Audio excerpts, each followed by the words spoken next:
Hi, my name's Andrew and I work at Action Your Potential. It's Children's Mental Health Week and we wanted to give you a video that explores how to look after your well-being every day.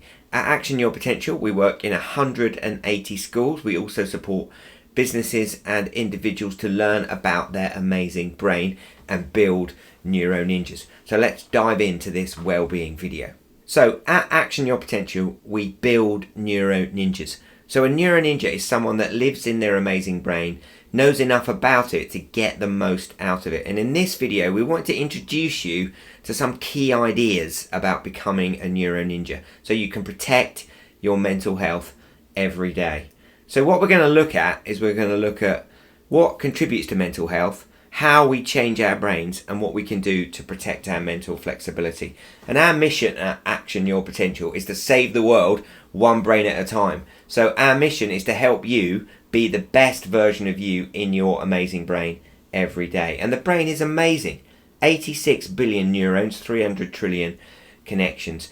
And neuro ninjas know how to live in a beautiful brain, creating a balanced mind every day. And for the brain to build the mind, that is as much about what we do, our relationships, as it is any other experience. Action your potential, because good enough is not good enough in pursuit of our life's work. And what is our life's work? Well, if we just assume that we just get one life, 30,000 days on planet Earth, that's the average life expectancy of men and women. Good enough is not good enough when we're pursuing that precious experience, maximizing not only each day, but then building a plan to make a difference to the world. So, as we're developing and growing, we're obviously learning how to survive, maintenance. Now that is obviously looking after ourselves, but ultimately that's taking our place in the economy, keeping going. And one of the important aspects of being a neuro ninja is building great well-being. We'll come back to that shortly. As well as making sure we're surviving and maintaining ourselves, we're learning and improving ourselves on an ongoing basis. And then ultimately being a neuro ninja is about making sure we're surviving, making sure we're improving and developing, and making sure we're making a difference. So it's about meaning, growth, and maintenance. Economically, physically, psychologically, emotionally, socially, and philosophically. Surviving, thriving, and driving our lives forward in a way that supports the people that we're connected with. At Action Your Potential, it's about giving people the gift of themselves. Young people listening to this, you've got an amazing gift, your body and brain, and it's about maximizing that amazing gift. And this video will change your life if you let it. So our mission is to build metacognitive humans.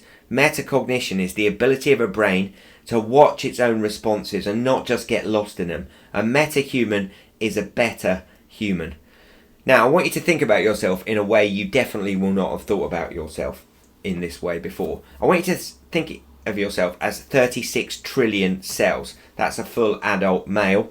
A full adult female, about 30 trillion cells. About 86 billion of those 36 trillion cells are communication and coordination cells, brain cells. There are 300 trillion connections through the nervous system, and there are 900,000 neocortical circuits, which we're going to talk about. Now, we can't hope to control all of those cells with this meat planet with other bacteria and viruses living on us, but we can manage that experience from the top of our neck, particularly from our neocortex. But to do that, we need to understand what mental health is, because mental health isn't just psychological health. Mental health is our physical health, our psychological and emotional health, and our social health. And our mental health is built of these three components. So if something isn't going well in our social world, maybe we've fallen out with our friends, maybe we're worried about the health of a relative, that's going to affect our mental health. And our mental health, if that's not in a good space, is going to affect our physical health. Equally, if our physical health's not in a good space, that's going to affect our mental health. So you can see that these three components are equally as important. As you're watching this video, just think about your mental health. Where are you today on this scale of 1 to 10? It's rare that any of us are going to be 10. Hopefully you're north of 5 in your mental health. How's your physical health? How's your social health? As neuro ninjas, we should be aware of these spectra and thinking about ourselves and where we are on them every day and trying to get north of 5. And we'll look at some of the ways that we might do that. Because if we don't make time for being well by deploying behaviours around well-being and supporting our mental, physical and social health, we are going to get ill, and we want to avoid that. So being a Neuroninja is about understanding this key idea, emergence. That's the key idea, that the mind is an emerging property of the body and brain's interactions moment to moment. When we look on a brain scan, we don't see a boss circuit in the brain. The brain generates the mind across a range of different circuits, and whichever circuits are firing, that determines the flavour of mind that we're living inside. Let's think about this in relation to a toddler in a supermarket. The toddler is in the sweet aisle with dad, and they're reaching for the Haribo, but dad doesn't want them to have the Haribo because they're off to grandma's in a minute to have a roast dinner. The reward-seeking circuits in the toddler are being thwarted as the toddler drifts out of the sweet aisle. The regulation circuits aren't developed yet. So us, dad, the toddler, the entire shop experience a meltdown. That's an emergent property, that meltdown, of a thwarted reward circuit in that toddler's brain. But it's not just a toddler, is it? It's the man behind you at the roundabout as you're being driven to school or driving to work. The self-importance circuits are in charge because they've conflated your safe driving with annoying driving. Their opinion circuits are activated. They're aggressively honking the horn. Their motor cortex is activated. They might be swearing behind the windscreen. They might be giving rude hand gestures. But that's a meltdown. The circuits have lost control and we've got a meltdown. The neocortex is not in charge. Think about judges before lunch when they've got low blood sugar and they're hangry. They're more irritable and impatient with the prisoners that have come up in front of them parole. For parole hearing is, am I going to get out of prison or not? It's quite an important moment for a prisoner at the end of their sentence. But judges with low blood sugar before lunch when they're hangry let fewer prisoners out on parole. Unbelievable. After lunch when they've eaten and they're feeling calmer, their parasympathetic nervous system activated, they let more prisoners out on parole. So emergence affects everyone. Think of teenagers. Think of yourself. What's happened over the last 15 years or so is teenagers particularly, but all of us have changed our behaviour massively. We're doom scrolling our way through the evenings on TikTok, on Instagram. We weren't doing that 20 years ago because they hadn't been invented yet. We're sitting still a lot and we've suddenly discovered we've got a spot emerging on our chin which is upsetting and depressing us, but we've strengthened the circuits of our worry system and our comparison circuitry and our self-analysis circuitry by refreshing Instagram and TikTok continually, looking at perfect images of people that have been manipulated on social media. So we're now feeling really, really low and rubbishy, seriously affecting our mental health. That's another example of emergence. So in order to be a Neuroninja, we need to be metacognitive. We need to take this idea of emergence. Our experience of our mind is going to shift around every day depending on which circuits are firing. We need to be aware of that, and we need to apply this really powerful insight. We are all an embodied consciousness, a consciousness emerging from a body and a brain, and a body and a brain that generates a mind. We're not a mind bossing around a body and a brain. And that insight leads to this ability to be metacognitive in our heads. Our brain is shaped by 4 psychosocial forces. Our habits shape our brain, our relationships with others shape our brain, the relationship we build with ourselves shapes our brain, and our goals shape our brain. That is happening anyway. A Neuroninja takes that information and begins to sculpt their neural architecture. If we don't have good habits, if we're not in good relationships, if we haven't got good relationship with ourselves and our goals aren't in a good space, we lose insight. We drop below the insight into poor mental health.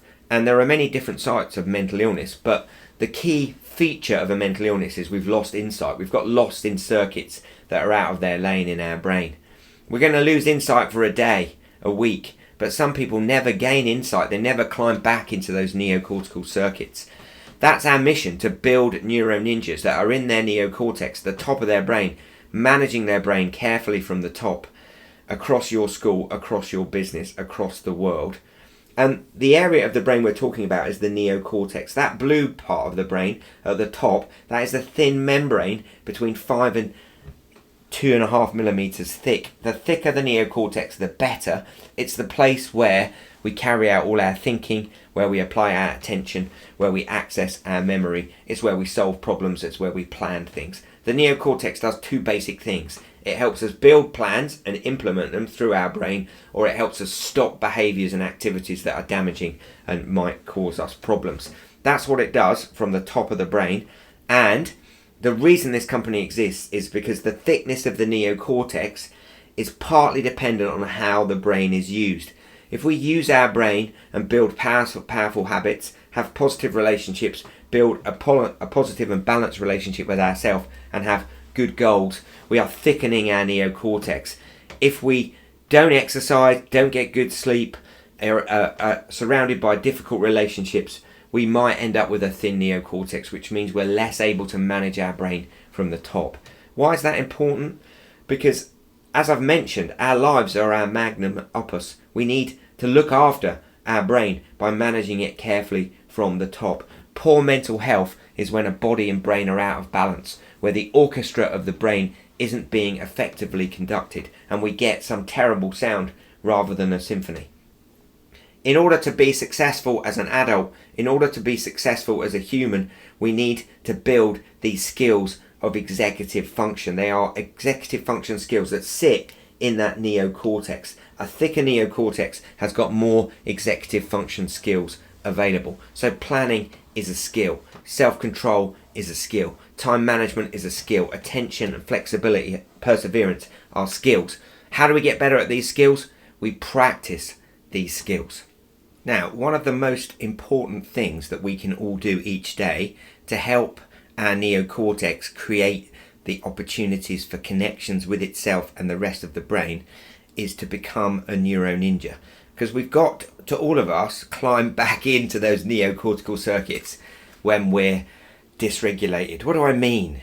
When your mate says something that's really upsetting and you melt down like that toddler that I described earlier on, that is you leaving your neocortical circuits. You say and do things at that point that maybe even the moment you say them, you think, maybe I shouldn't have said that. Maybe I shouldn't have said it quite that way. So when we leave our neocortical circuits with a less good version of ourselves, we might be angry, upset, shouty, moany and groany. So when we're in this state, frazzlement, we're going to be much more reactive, much less flexible in our response. We've got to look after our neocortex because it gives us mental flexibility, the ability to change our response live and not just follow habits and patterns that have been previously established in our brain. So you're talking to your friend, you're in your neocortex, and you're flexing your response on the basis of their facial expression. You're not just saying any old thing, you're being careful and kind. We want to avoid frazzlement. Now, frazzlement is a physical thing. It's when the body, brain and mind have been in the sympathetic nervous system, which is the energetic side of our nervous system, for too long. When we're frazzled and really tired, our attention, our focus, our memory formation, and all those executive function skills are less strong. We are much more susceptible to bad habits, and we also find ourselves in much more negative thinking, cycles of negative thinking, spiraling, moany, groany and drony thoughts. So frazzled bodies, brains and minds exhibit reduced mental flexibility, reduced cognitive bandwidth.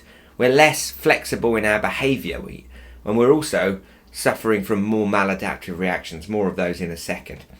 So life is stressful and it's going to attack our ability to sit in those insight circuits, but we can learn to manage our stress deploying positive coping strategies. So we do coaching in the evenings, thousands of people over the last 7 years.